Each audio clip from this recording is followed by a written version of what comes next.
Episode की शुरुआत में हमें एक बच्चे को दिखाया जाता है। वो अपनी माँ को लेकर एक आइलैंड में आता है और वो ग्रेटियनस से कहता है मेरी माँ जल्दी मर जाएगी, इन्होंने अपने घर ले जाने का कहा था, इसलिए मैं उसको उन्हें लेके आया।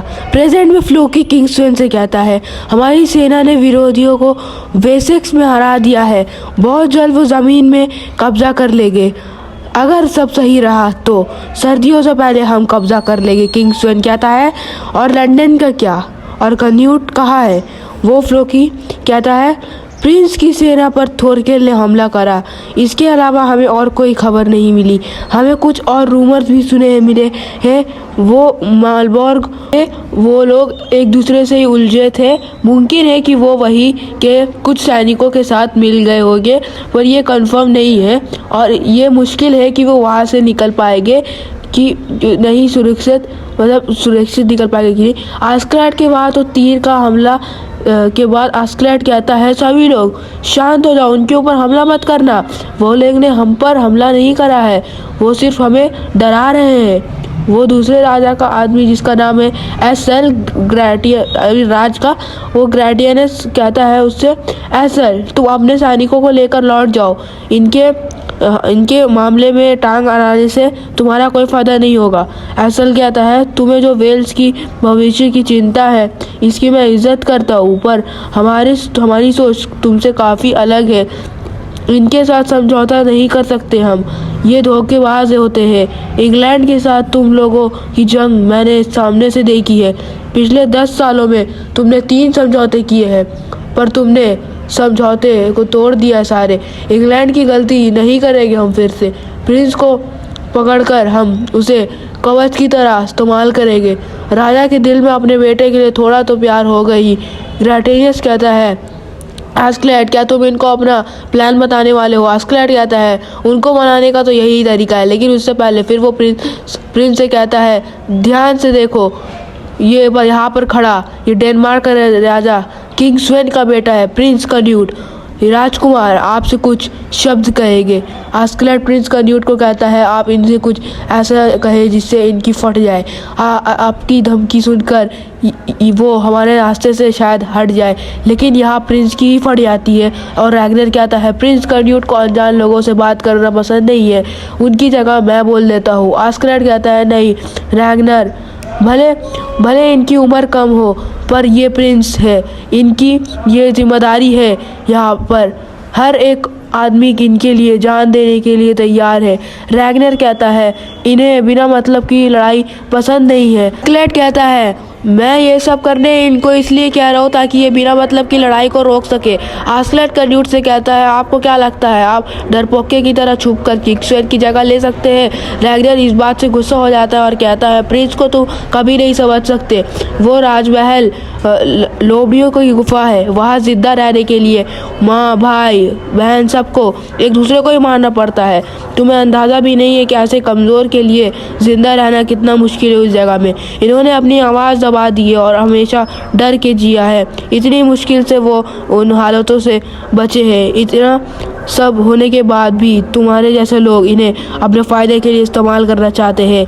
अपनी लिमिट में रहो आस्कलैड, इन्हें क्या करना चाहिए ये बताने वाले तुम कौन होते हो? आस्कलैड कहता है ग्रेटियनस मैं उन्हें अपना प्लान बताने वाला हूँ। ग्रेटियनस कहता है तो फिर ठीक है। थोरफिन प्रिंस को कहता है डरपोका कहीं का तू सच में एक प्रिंस है? ग्रेटियनस कहता है आस्कलैड से वो रैगनर उसे नहीं पता कि चिड़िया को एक दिन अपने घोंसला से निकलना पड़ता है, वो उस बच्चे के लिए सही नहीं कर रहा है।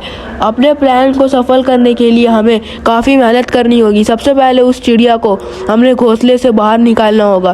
फिर वो एसल से बात करने जाते हैं। एसल अपने सैनिकों को दूर भेज देता है। एसल आस्कलैड से कहता है तुमने हमारे राज से गुजरने की और अपने सैनिकों की खाने की मांग की है, एकदम हाँ नहीं कर सकता मैं। हमारा राजा भले ही छोटा हो, हमारा राज भले छोटा हो, पर हमारे राजा की भी इज्जत है। तुम्हारी मदद करने से हमें क्या फ़ायदा होगा? मुझे ये कंफर्म करना है कि ये समझौता 2 समझदार लोगों के बीच में हो रहा है, वरना हमारे लोग कहेंगे हमारा राजा 100 डेन सैनिकों से डर गया। डेनमार्क के लोग को शॉर्ट में डेन्स कहा जाता है। आस्कलेड कहता है इतनी आसानी से तुम अगर हमारी बात मान लेते फिर बात ही क्या होती। ग्रेटियनस कहता है तुम्हारे राज्य के लेटर लिखने वाला मैं था, किसी को पता ना चले इसलिए मैंने उस लेटर में लिखा था कि तुम्हारे इनाम के बारे में तुम्हें बाद में बता दिया जाएगा। एसल कहता है क्या मैं उस इनाम के बारे में जान सकता हूँ। आस्कलेड अपना प्लान उसे बता देता है। एसल सुनकर उसका प्लान हैरान हो जाता है और वो कहता है इस बात पर यकीन करना मुश्किल है, पर यकीन ना करना भी की कोई वजह नहीं है। ग्रेटियनस कहता है ये लीडिया का बेटा है। आस्कलेड के शरीर में रोमन योद्धा का खून दौड़ रहा है। एसल कहता है फिर तो तुम कोई डेन नहीं हो ना। आस्कलेड कहता है मेरे शरीर में डेन्स और वेल्स दोनों का खून है। काफ़ी समय पहले मेरे पिता ओलफ ने वेल्स के किनारों पर कब्जा कर लिया और लीडिया को अपने लिए ले गए। मैं उन दोनों का बेटा हूँ। एसल कहता है मैंने तो सुना है कि जंग के देवता कहे जाने पूरे ब्रिटानिया की नस्ल अब ख़त्म हो चुकी है। तुम्हारे कहने का मतलब तुम आर्थोरियस की पीढ़ी से हो। आर्थोरियस ब्रिटानिया का वो सैनिक था, इंग्लैंड को एक ऐसा शहर जहाँ 5वीं और 6वीं शताब्दी में सबसे महान योद्धा रहा करते थे। 516 में उसने ब्रिटानिया पे हमला करने वाले सेक्शंस और इंग्लैंड की सेना को ब्रिटानिया पर काल किया था। उसकी कहानी हम बचपन से सुनते आ रहे हैं। तुम्हारे पास क्या कोई सबूत है कि इसकी कहानी को सच का साबित करने के लिए। ग्रेटियनस कहता है जब ये 14 साल का था तब ये लीडिया को लेकर वेल्स आया था। उस वक्त वो पहली बार मुझसे मिला था और हमें एपिसोड की शुरुआत का सीन दिखाया जाता है। वो जो लड़का होता है वो आस्कलेड होता है और वो आइलैंड होता है वेल्स। आस्कलेड कहता है मेरी माँ का मेरी पिता काफ़ी समय तक इस्तेमाल करते रहे, पर जब वो बीमार रहने लगी तो उसने मेरी माँ को छोड़ दिया।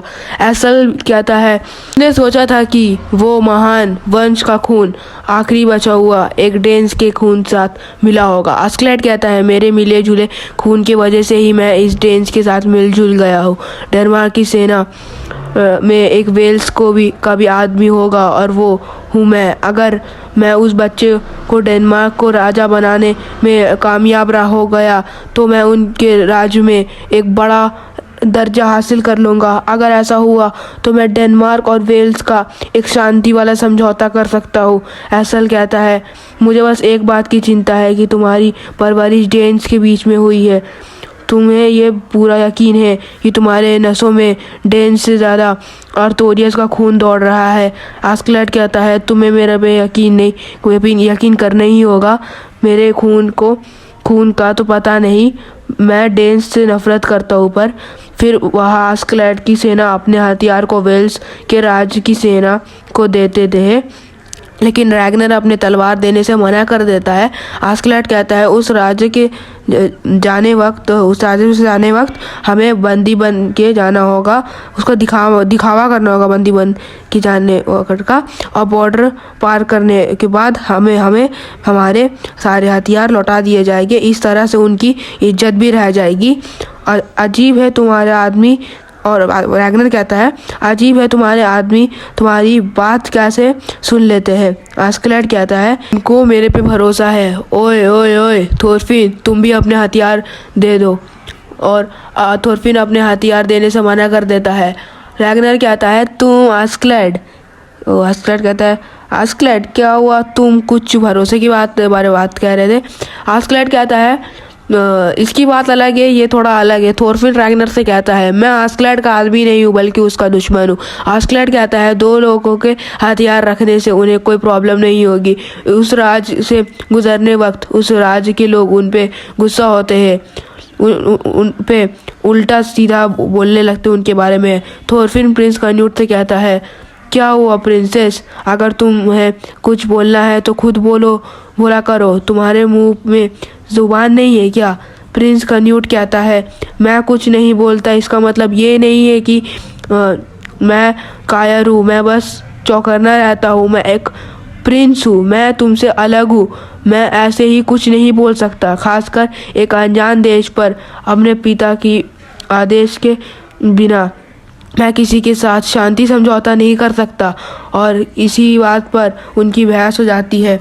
और इनकी भी बहस देखकर रैगनर ही हैरान हो जाता है और सोचता है, प्रिंस का न्यूट कभी मेरे अलावा किसी और से खुल के क्या कम आवाज़ में भी बात नहीं करते थे। वो काफ़ी दिनों तक चलते रहते हैं और प्रिंस इस दौरान अपना कॉन्ट्रैक्ट पेपर पर भी साइन करता है। और फिर उसके कुछ दिनों बाद बर्फ़ भी गिरने लगती है। रैगनर आस्कलैट से कहता है, क्या तुम लोग जल्दी नहीं चल सकते? ऐसे तो हम बर्फ़ पर फंस जाएंगे। आस्कलैट कहता है, हम मर्सिया के उत्तरी सीमा पर पार करेंगे, हम वहाँ 1 हफ्ते में पहुँच जाएंगे। रैगनर कहता है, तुम्हारा मतलब हमें दुश्मन के इलाके से जाना होगा? अगर हम जाते वक्त वेल्स के पहाड़ों पर फंस गए तो यही फंसे रह जाएंगे। आस्कलैट कहता है, हम दुश्मन की सेना से काफ़ी दूर है। रैगनर कहता है, पर तुम खाने पीने का इंतज़ाम कहाँ से करोगे, कैसे करोगे? गांव के मालिक कभी किसी डेन की मदद नहीं करेंगे। आस्कलैट कहता है, सब कुछ सही होगा, मैंने सब सोच लिया है। सैनिकों, अब हम अपना रास्ता बदलने वाले हैं। आस्कलैट के इस डिसीजन से उसके लोग को काफ़ी गुस्सा होते हैं, पर फिर भी वो चलते रहते हैं।